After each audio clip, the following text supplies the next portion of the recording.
So earlier this week, we had the SEC talking about banning cryptocurrency staking. First reports of this was coming from rumors from Brian Armstrong, the CEO of Coinbase. It said Coinbase CEO Brian Armstrong pitched in on the speculation, citing that if the SEC bans staking, it could derail the cryptocurrency markets in terms of growth. The rumors gained momentum after SEC's Chairman Gary Gensler, previously stated that cryptocurrencies allowing staking options could be classified as securities under the Howey test. Now, we've been talking about this for like a year now. I don't even know, like way back when we were talking about Ethereum moving to proof of stake and the risks that basically entailed, it was clear that Gary had already talked about this. They had already made this statement. So when the rumor mill started spinning here this week, I was like, is there anything new here, right? Because as far as I'm concerned, he said this before. Where is the action, right? And then what will be the consequential reaction from the cryptocurrency market if that were to happen? In the particular case of Ethereum, they've put themselves in an extremely odd position moving to proof of stake. But where this is actually kind of coming from is the centralized security portion, where something like FTX is offering some sort of interest rates on basically holding your cryptocurrency. So it hasn't applied to necessarily yet something like Ethereum in particular, where we have a decentralized system that's staking it.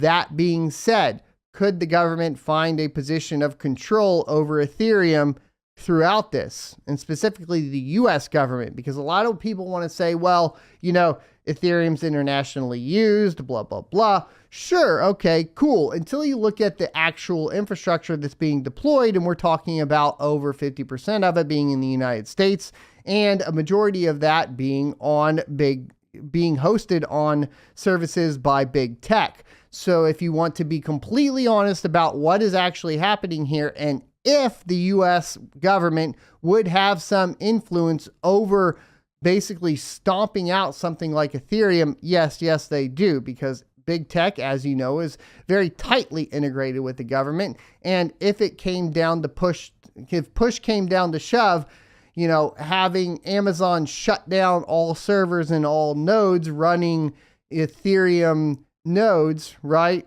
It's going to be done. That could be done. Sure. Can you recover from that, host in different locations? Yeah, presumably that would be a possibility. Now, there is this question, and we're miners, so we're going to talk about it. There's this kind of thing going around where people are like, oh, well, would this mean that like Ethereum could move back to proof of work? And first of all, the answer to that would be yes, they could, right? So is it technically possible for Ethereum to move back to proof of work? Yes. Would they do it? Probably not. And then would it solve the problem, which is the bigger question? And the answer is no. And the reason why the answer is no is because what Ethereum does in particular is that it supports decentralized finance. And just by nature of how that functions, which means every token on top of the Ethereum blockchain is basically susceptible to this particular definition of staking options and passing the Howey test. Meaning that the entire reason that Ethereum is so successful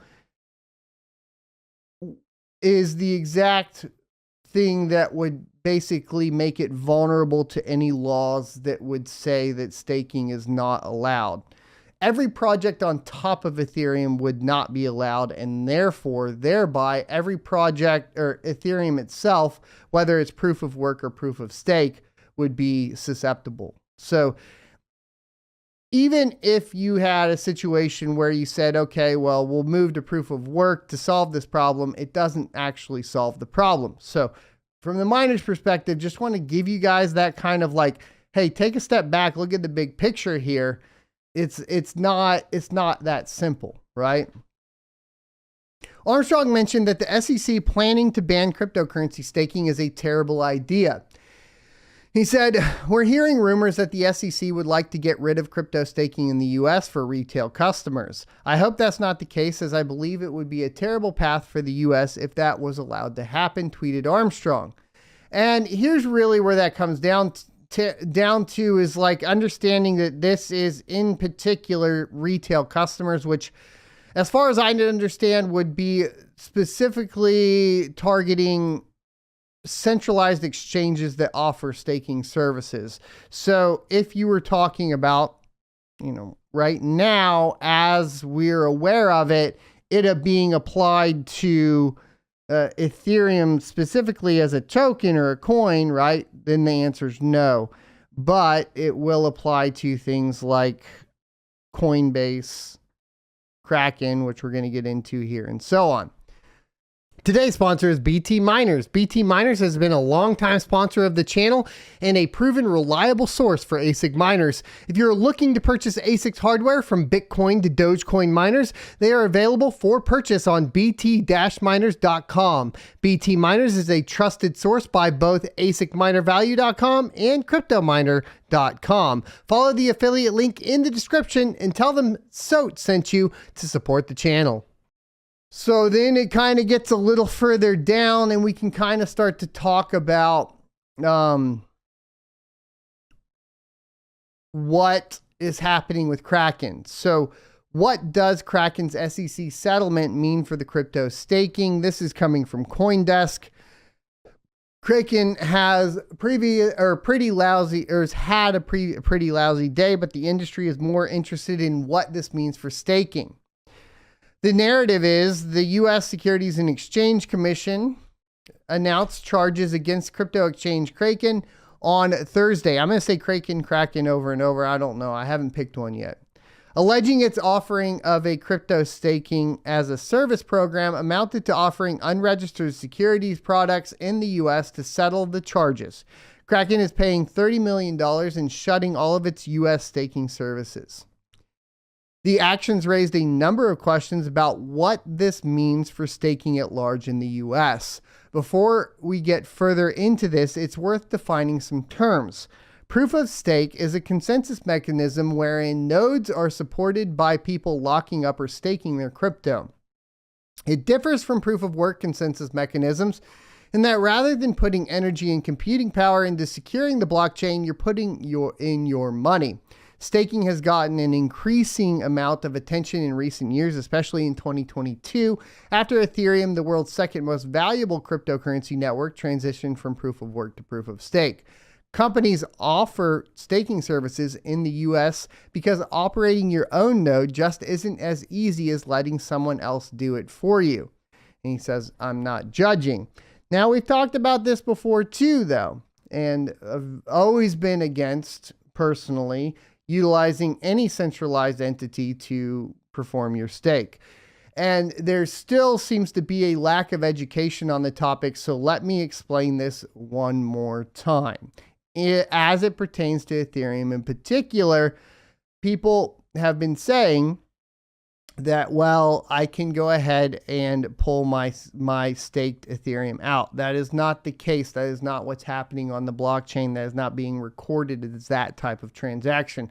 What you're actually doing is purchasing a token that represents a staked Ethereum. Staked Ethereum cannot be unstaked at this time. We will see if that is enabled with the Shanghai upgrade. Understand that the very nature of you unstaking your Ethereum actually puts the entire network at risk too, because essentially you are taking something that is not being able to be realized on the market and pretending that it can be, right? This has been a problem that we've talked about with Ethereum for a long time. I just want to clarify that one more time before we talk about this some more. Coinbase CEO Brian Armstrong raised the alarm on Wednesday when he tweeted about rumors the SEC was targeting retail staking at large. But it seems to me that what's really happening is the SEC is going after companies like Kraken, which are offering staking services and promising their customers some kind of yield. Let's look at SEC Chair Gary Gensler's own past remarks to set a bit of a baseline here. In September, he said staking could meet the parameters of the Howey test. He highlighted intermediaries in an interview with the Wall Street Journal, saying staking through an intermediary looks very similar with some changes of labeling to lending. Some of the big questions bouncing around after Kraken announcement and, to be quite frank, Armstrong's tweet include whether the SEC is going after all staking in the US, how crypto companies can actually offer staking services, and whether the SEC would offer any guidance for companies hoping to offer services without drawing the agency's ire.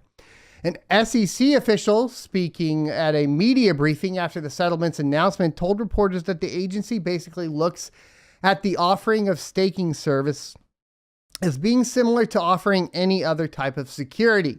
In other words, companies hoping to offer staking services would have to register as a securities platform with the regulator, get SEC division and corporation finance approval to offer the product, and file regular disclosures. The security in this case was the investment program itself, meaning the representatives Kraken made in offering the product and the agreement it entered into with its users, another official said.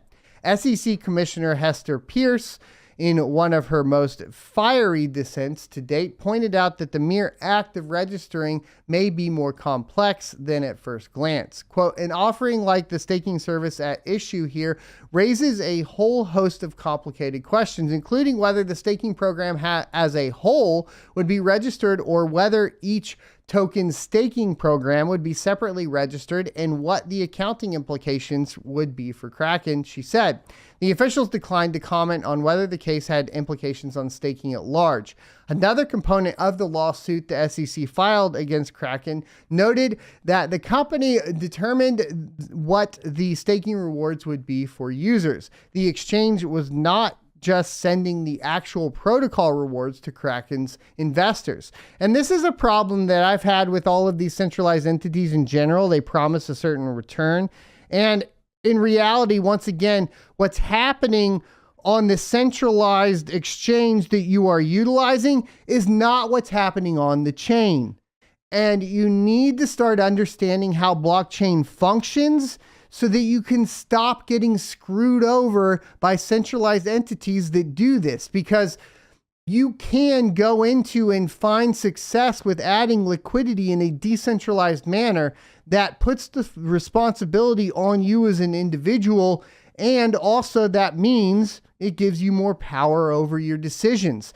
You need to understand that this is what is happening, and I'm going to restate it over and over again because it seems to be that no matter how many times I talk about it, I go out into the real world or I get on Twitter, it doesn't actually matter. I talk to someone and they have a complete misconception of what is actually happening here. And it's a concern, right? So we need to educate people on this stuff. This may be a big factor here, as attorney Gabe Shapiro points out. This likely does make a big difference legally. An SEC official did say during the briefing the agency couldn't comment much on this aspect, though the official did say not to read too much into it. So don't read too much into it. We're just coming down on Kraken. And it's like, okay, well, you're going to come down on Kraken now, Mr. Gary. But you're sitting there being all buddy-buddy with FTX for a while. Is it because you don't have control over Kraken?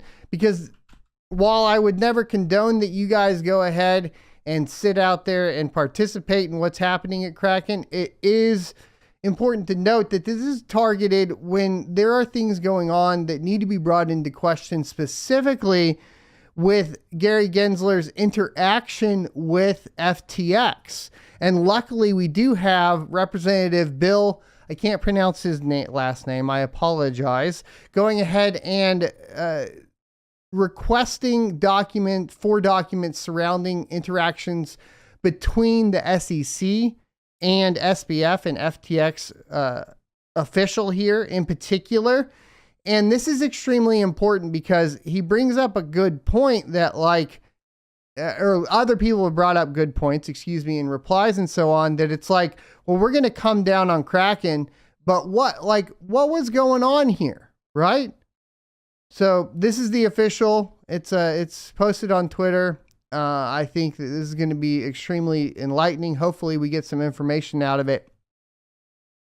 Because as we know, there's been a lot of corruption as well surrounding FTX and basically the U.S. government, with alleged even money laundering through the Ukraine government all the way back through FTX and back to political donations. Now, my understanding is most of those have been returned or donated to other entities, but it still happened, right? And we see kind of FTX getting off light with even announcing, a couple weeks ago, or I think it was even last week, that they're going to reboot the service. And it's like, well, why are they even allowed to reboot? But then you're over here coming down on Kraken. My assumption would be is that Kraken is a lot less controlled in this particular situation. So there you go, guys. This is everything that is as crazy as it could get within the realization of the future of digital finance. And I think it's important to understand as a miner that what this is going to do is heavily impact the regulations surrounding cryptocurrency in general, but you are protected to a certain extent from a couple of key investments in particular. One being that we're a proponent of on this particular channel is hardware, period, right? Because at the end of the day, you are going to have a much better, and this is, not financial advice, but what I would look at targeting is you're going to have a much better chance at reselling hardware at the top of a bull run than you are going to be pulling out your staked Ethereum and selling it for so many different reasons. And not only do you have options from a mining perspective of multiple algorithms that could be relevant with any particular piece of hardware, but you aren't also being stuck. Well, that means that essentially you aren't being stuck in a particular ecosystem, which means that you have a much more flexible asset, right? And yes, this does apply to things like flux nodes. And that is why when people have asked me about flux nodes, I don't say that I think that it's a good idea. I think that if I looked at it from basically a position of flexibility with my asset, I'm looking at mining equipment. That is how I look at it. That being said, it's still the same concept. You buy low, sell high, right? It's going to be really interesting to see Luxor's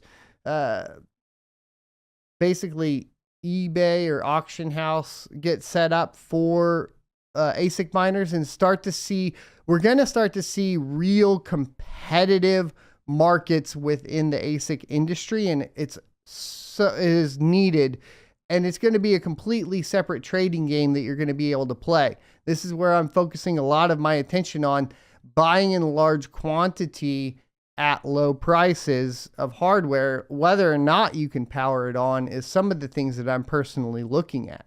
Thanks for checking out this clip from the Crypto Mining Show. You can check out the full episode here or more crypto content down here. Also, I'd like you to check out my locals page at sonofatech.locals.com, where you can become a member for free or choose to be a $5 a month supporter that unlocks additional content.